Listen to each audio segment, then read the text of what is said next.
আমন্ত্রণ চ্যানেল 24 সন্ধ্যা 7টার খবরে। শুনছিলেন সিলেম ফ্যামিলি ব্লেন্ডের শিরোনাম। আপনাদের সাথে আছি আমি মামুনুর রশিদ, নাজদিন নাসিরুল্লাহ। শিরোনামে আপনাদের জানাচ্ছিলাম, আগামী সপ্তাহেই চীন সফরে যাচ্ছেন প্রধানমন্ত্রী। বৈঠক করবেন চীনের প্রেসিডেন্ট শি জিনপিং, প্রধানমন্ত্রী এবং সিপিসির চেয়ারম্যানের সাথে। আলোচনায় গুরুত্ব পাবে দুদেশের রাজনৈতিক সম্পর্ক। বিশ্লেষকরা বলছেন, বাংলাদেশের সরকার প্রধানের সফরে নজর থাকবে প্রভাবশালী দেশগুলোর, তবে তা নিয়ে মাথা ব্যথার তেমন কোনো কারণ নেই। মোর্শেদ হাসিবের রিপোর্ট। সরকার প্রধান ও বিএনপি চেয়ারম্যান হিসেবে তারেক রহমানের আগামী 22 তারিখ রাতে চীনে যাবার কথা রয়েছে। দুই পদে এটি তার প্রথম চীন সফর, যেখানে চেষ্টা থাকবে দুই দেশের পরীক্ষিত বন্ধুত্বকে ঝালিয়ে নেয়ার। 5 দিনের সফরে চীনের রাষ্ট্রপতি, প্রধানমন্ত্রী এবং সিপিসি চেয়ারম্যানের সাথে বৈঠক করবেন তারেক রহমান। এছাড়াও জলবায়ু বিষয়ক একটি সম্মেলনেও অংশ নেবেন তিনি। পরদিন হাইস্পিড ট্রেনে যাবেন বেইজিং। সেখানে বাংলাদেশের পক্ষ থেকে চীনের বিনিয়োগকারীদের জন্য আয়োজন করা হয়েছে ইনভেস্টমেন্ট সামিটের। এরপরই চীনের বহুজাতিক প্রতিষ্ঠান চেরি, হান্ডা, চায়নাটেক্সের সাথে বৈঠকের কথা রয়েছে প্রধানমন্ত্রীর। একই দিনে ঐতিহাসিক গ্রেট হলে যাবেন তারেক রহমান। চীনের প্রধানমন্ত্রীর সাথে সেখানেই বৈঠক হবার কথা রয়েছে। পরদিন দেখা হবে প্রেসিডেন্ট শি জিনপিং এর সাথে। বিষয়টাকে যত তাড়াতাড়ি আন্তর্জাতিক সম্পর্ক বিশেষজ্ঞরা বলছেন, চীনের সাথে বিএনপির সম্পর্ক ঐতিহাসিক। তাই বর্তমান ভূ রাজনৈতিক প্রেক্ষাপটে এ সফর বেইজিং ঢাকার সম্পর্ককে আরো মজবুতে বিশেষ গুরুত্ব রাখবে। তবে এ সফরে নজর থাকবে অনেক প্রভাবশালী দেশের। প্রধানমন্ত্রীর চীন সফর নিশ্চিতভাবেই একটা ভূকৌশলগত এবং ভূ রাজনৈতিক গুরুত্ব রাখে, এই বিষয়ে কোনো দ্বিমতই নাই। পাকিস্তানের যে এখন উত্থান, পার্টিকুলারলি ইরান নেগোসিয়েশনে এবং পরবর্তীতে আফগানিস্তান, চীনকে কেন্দ্র করে যে এক ধরনের নতুন ট্রাইল্যাটারাল ইকুয়েশন তৈরি হচ্ছে, সেখানেও বাংলাদেশ ভবিষ্যতে ফিট ইন করবে। এবং সেই সাথে যদি আমরা মায়ানমারের দিকটাও দেখি, মায়ানমার বাংলাদেশের জাতীয় নিরাপত্তার জন্য একটা গুরুত্বপূর্ণ অংশ, এবং মায়ানমারের সাথে চীনের যে গভীর সম্পর্ক, সেটাও বাংলাদেশের জাতীয় স্বার্থের জন্য এই মুহূর্তে খুবই জরুরি। সুতরাং এখানে আসলে যারা এটাকে পজিটিভলি নেবেন তাদের জন্য মঙ্গল, আর যারা এটাকে নেগেটিভলি দেখবেন তাদের জন্য আসলে বাংলাদেশের জাতীয় স্বার্থের প্রতি হয়তোবা খুব বেশি ইন্টারেস্ট নাই। একই সাথে বাংলাদেশের সাথে যুক্তরাষ্ট্রের বাণিজ্য চুক্তি চীনের সাথে সম্পর্কে গভীর কোনো সংকট নয় বলে মনে করছেন অর্থনীতির এই বিশ্লেষক। চায়নার বিআরআই বা অন্য ধরনের যে ইনিশিয়েটিভগুলো আছে, যেগুলোর সাথে বাংলাদেশের প্রয়োজনের একটা অ্যালাইনমেন্ট আছে, যেটা অন্য কোনোখানে অ্যাভেলেবল না, অন্য কোনোখান থেকে সাপোর্টটা পাওয়া যাচ্ছে না, এবং এমন কোনো সেন্সিটিভ এরিয়াও না, সেখানে আমরা চায়না থেকে অনেক কিছু পাওয়ার আছে। ম্যানুফ্যাকচারিং ইনভেস্টমেন্ট, চায়নায় আমি যদি আমার রেডিমেড গার্মেন্টস এক্সপোর্ট করতে চাই, আমার ফুটওয়্যার এক্সপোর্ট করতে চাই, সেখানে আর্ট ডিল কোনো বাধা আমি এরকম কিছু কিন্তু দেখিনি। দুই বিশ্লেষকই মনে করছেন, দেশের অবকাঠামোগত উন্নয়ন চাইলে চীনের বিকল্প কোনো দেশ নেই। বাংলাদেশ ফার্স্ট এর ব্যাপারে, পৃথিবীর গ্লোবাল এনগেজমেন্টের ব্যাপারে। মোর্শেদ হাসিব, চ্যানেল 24, ঢাকা। কেন্দ্রীয় ব্যাংকের রিজার্ভ চুরিতে সাবেক গভর্নর আতিউর রহমান সহ দেশি বিদেশি 64 ব্যক্তি ও প্রতিষ্ঠানের সম্পৃক্ততা পেয়েছে সিআইডি। খসড়া অভিযোগপত্র প্রস্তুতের পর আইনি পরামর্শের জন্য পাঠানো হয়েছে অ্যাটর্নি জেনারেল কার্যালয়ে। বিশেষজ্ঞরা বলছেন, বিদ্যমান আইনে বিদেশিদেরও বিচার করা সম্ভব।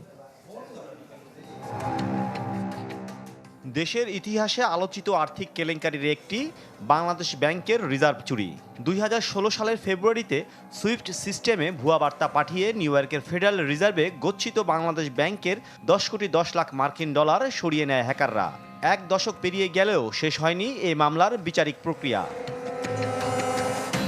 দীর্ঘ তদন্ত শেষে চলতি বছরের 1 এপ্রিল খসড়া অভিযোগপত্র আইনি মতামতের জন্য পাঠানো হয়েছে অ্যাটর্নি জেনারেলের কার্যালয়ে। তদন্তে সাবেক গভর্নর আতিউর রহমান সহ 7 দেশের 64 ব্যক্তি ও প্রতিষ্ঠানের সম্পৃক্ততার তথ্য পেয়েছে সিআইডি।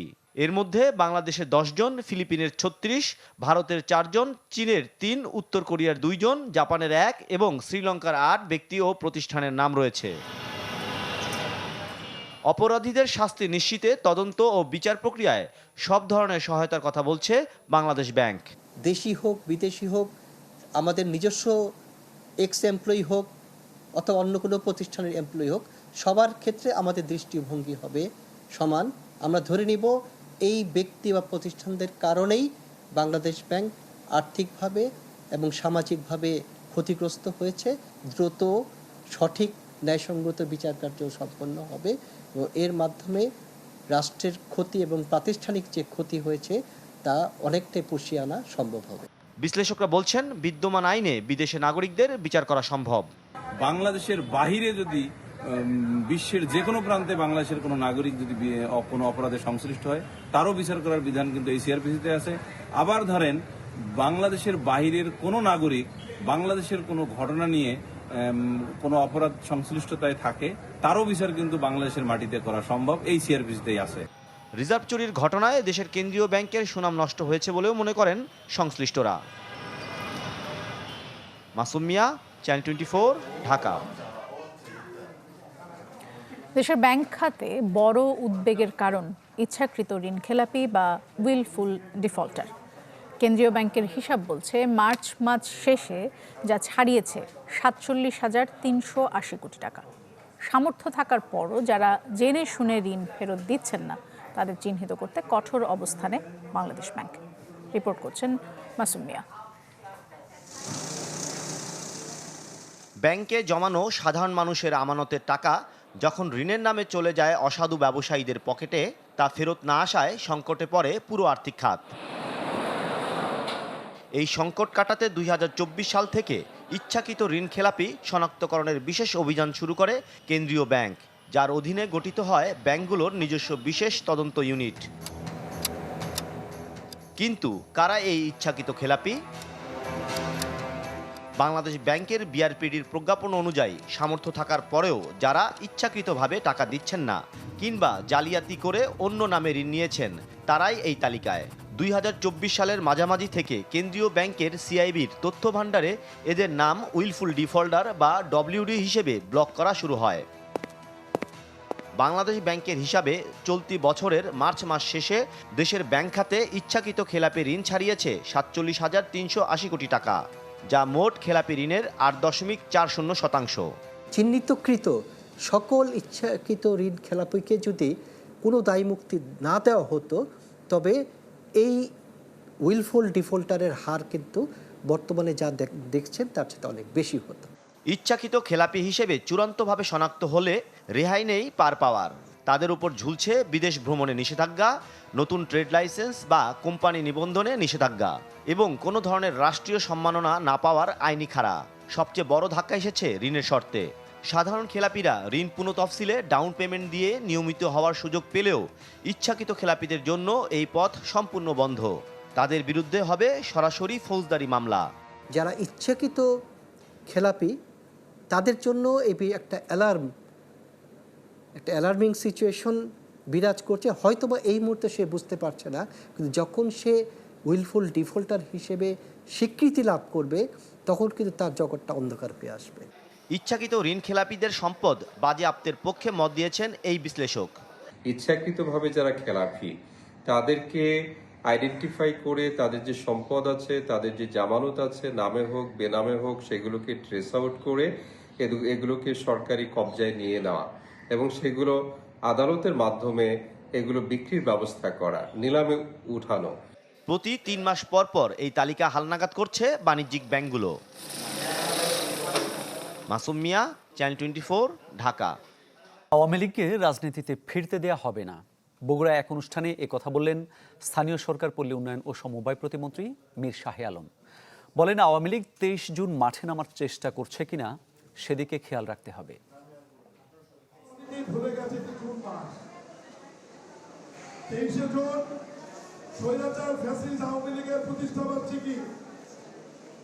মানুষের দৃষ্টি, নেতা কর্মীদের দৃষ্টি, প্রশাসনের দৃষ্টি অন্যদিকে নিয়ে গিয়ে এই 23 জুন আওয়ামী লীগ যাতে মাঠে নামার চেষ্টা না করে এটা খেয়াল রাখতে হবে। আমরা আন্দোলন লড়াই সংগ্রাম করে আজকে এই পর্যন্ত নিয়ে এসেছি।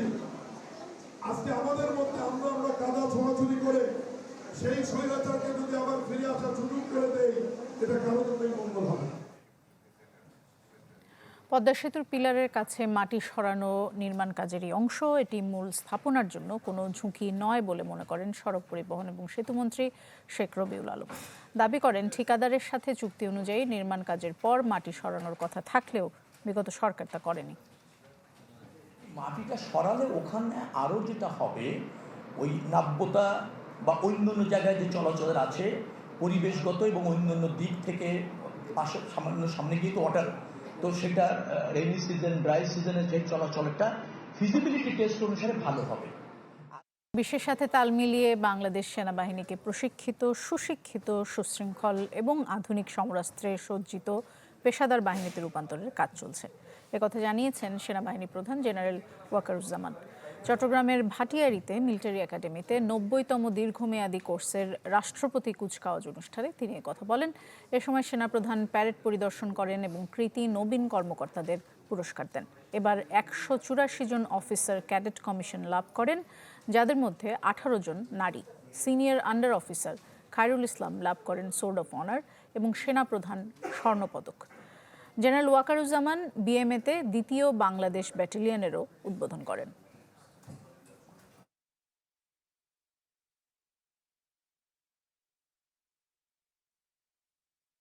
তোমাদেরকে যে কোনো ধরনের চ্যালেঞ্জ গ্রহণের জন্য সর্বদা প্রস্তুত থাকতে হবে। সামরিক চেতনা ও মূল্যবোধকে সমুন্নত রাখতে এবং যে কোনো সিদ্ধান্ত গ্রহণের ক্ষেত্রে দেশপ্রেমকে সর্বাধিক গুরুত্ব দিতে হবে। এবার সারা দেশে এসএসসি, এইচএসসি ও সমমান পরীক্ষার সব বোর্ডে অভিন্ন প্রশ্নে অনুষ্ঠিত হবে। সচিবালয়ে এক যৌথ সংবাদ সম্মেলনে কথা জানান শিক্ষামন্ত্রী আ.ন.ম এহসানুল হক মিলন। এ সময় প্রধানমন্ত্রীর শিক্ষা উপদেষ্টা মাহদি আমিন বলেন, সার্টিফিকেট নির্ভর শিক্ষা ব্যবস্থা থেকে বের হয়ে শিক্ষার্থীদের আগামীর যোগ্য কাণ্ডার হিসেবে গড়তে চায় সরকার। এর অংশ হিসেবে ষষ্ঠ শ্রেণী থেকে শুরু হচ্ছে লার্নিং উইথ হ্যাপিনেস কার্যক্রম।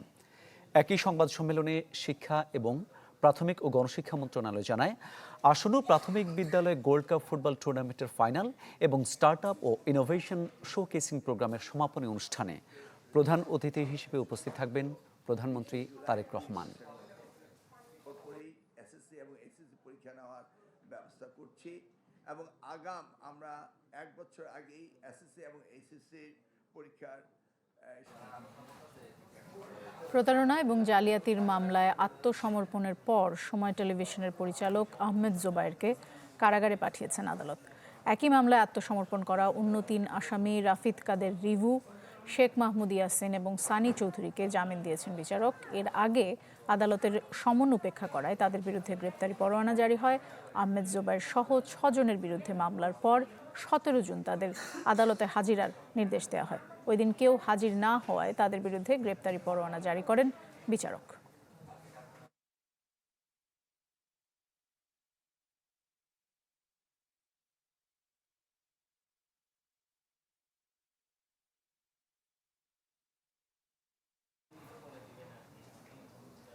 দেশের বাইরের খবর জানাবো। যুদ্ধবন্ধে অবশেষে কার্যকর হলো ইরান যুক্তরাষ্ট্রের প্রাথমিক শান্তি চুক্তি এবং এই শান্তি চুক্তির আওতায় হরমুজ প্রণালী আবারও উন্মুক্ত করা হচ্ছে এবং ইরান পুনর্গঠনে $300 বিলিয়ন পরিকল্পনা নেওয়া হয়েছে। একই সাথে ইরানের উপর আরোপিত সব ধরনের নিষেধাজ্ঞা প্রত্যাহার করবে মার্কিন যুক্তরাষ্ট্র। দীর্ঘস্থায়ী উত্তেজনা ও সংঘাত নিরসনে ঐতিহাসিক সমঝোতা স্মারকে সই ডোনাল্ড ট্রাম্প ও ইরানের প্রেসিডেন্ট মাসুদ পেজেশকিয়ানের। উভয় পক্ষ নিশ্চিত করেছে এরই মধ্যে কার্যকর হতে শুরু করেছে সমঝোতাটি। মার্কিন প্রশাসনের কর্মকর্তারা জানান, চুক্তিতে ইরানের পারমাণবিক অস্ত্র অর্জন না করার প্রতিশ্রুতি অন্তর্ভুক্ত রয়েছে। জ্বালানি বাণিজ্যের গুরুত্বপূর্ণ রুট হরমুজ প্রণালী পুনরায় উন্মুক্ত করতেও হয়েছে ঐকমত্য। চুক্তি সইয়ের পরবর্তী ৬০ দিন পারস্য উপসাগর থেকে ওমান সাগর এবং বিপরীতমুখী বাণিজ্যিক জাহাজগুলোর নিরাপদ যাতায়াত নিশ্চিতের ঘোষণা দিয়েছে ইরান। বলা হয়, এই সময়ে কোনো অতিরিক্ত ফি বা চার্জ আরোপ করা হবে না। ইরানের পার্লামেন্টের স্পিকার বাঘের গালিবাফ বলেন, যুক্তরাষ্ট্রের সঙ্গে শক্ত অবস্থান থেকে সরে এসে কূটনৈতিক আলোচনা করছে তেহরান। যুদ্ধের সময় আমি একটি টুইটে লিখেছিলাম যে হরমুজ প্রণালী আর কখনো আগের অবস্থায় ফিরে যাবে না, এবং আমি আজও সেই মত পোষণ করি। তবে এর মানে এই নয় যে আমরা আন্তর্জাতিক আইন বা নৌ চলাচলের প্রতিষ্ঠিত নিয়মকানুন উপেক্ষা করতে চাই। চুক্তির গুরুত্বপূর্ণ অংশ ইরান পুনর্গঠন ও অর্থনৈতিক উন্নয়ন। আঞ্চলিক অংশীদারদের সঙ্গে মিলে কমপক্ষে $300 বিলিয়ন একটি পুনর্গঠন ও উন্নয়ন পরিকল্পনা বাস্তবায়নের প্রতিশ্রুতি দিয়েছে যুক্তরাষ্ট্র। প্রাথমিকভাবে ডিজিটাল পদ্ধতিতে সই হলেও কয়েক দিনের মধ্যে সুইজারল্যান্ডে হবে আনুষ্ঠানিক স্বাক্ষর অনুষ্ঠান। এদিকে যুক্তরাষ্ট্র ইরানের মধ্যে যুদ্ধের অবসানে সমঝোতা MOU সইকে স্বাগত জানিয়েছেন মধ্যস্থতাকারী দেশ পাকিস্তানের প্রধানমন্ত্রী শেহবাজ শরীফ। সামাজিক যোগাযোগ মাধ্যমে দেওয়া এক পোস্টে এ উদ্যোগকে আঞ্চলিক শান্তি, স্থিতিশীলতা ও কূটনৈতিক সমাধানের পথে একটি ইতিবাচক পদক্ষেপ বলে মন্তব্য করেন তিনি। বিশ্লেষকদের মতে সমঝোতা কার্যকর হলে মধ্যপ্রাচ্যে দীর্ঘদিনের অস্থিরতা কমতে পারে, তবে এর বাস্তবায়ন এবং সংশ্লিষ্ট পক্ষের প্রতিশ্রুতি রক্ষাই এখন বড় চ্যালেঞ্জ। ইফশিতা জামান, চ্যানেল 24। দর্শক, এই ছিল সন্ধ্যা 7টার খবরে। এতক্ষণ সাথে থাকার জন্য সবাইকে ধন্যবাদ।